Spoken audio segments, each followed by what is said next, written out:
দেখছেন মাদারীপুর সরকারি কলেজ। মাদারীপুর সরকারি কলেজ মাদারীপুর জেলার একটি ঐতিহ্যবাহী সরকারি স্নাতক কলেজ। কলেজটি 1948 সালে প্রতিষ্ঠিত হয়। বর্তমানে উচ্চ মাধ্যমিক পর্যায়ে বিজ্ঞান ও ব্যবসা সহ মানবিক শাখা চালু রয়েছে। বর্তমানে মাদারীপুর সরকারি কলেজে প্রায় 3000 ছাত্রছাত্রী পড়াশোনা করছে।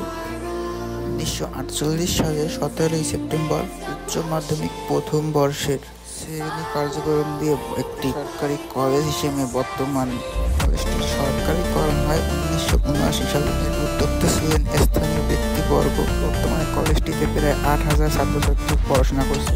পরবর্তী 2019 সালে কলেজটির নাম পরিবর্তন করে মাদারীপুর সরকারি কলেজ রাখা হয়। উল্লেখ্য 1950 সালে মাদারীপুর হাই স্কুল ও ইসলামিয়া হাই স্কুল একত্রীভূত করে বর্তমানে ইউনাইটেড ইসলামিয়া হাই স্কুল তৈরি হয়। ইসলামিয়া হাই স্কুল তার সমস্ত সম্পত্তি কলেজকে প্রদান করে দেয়।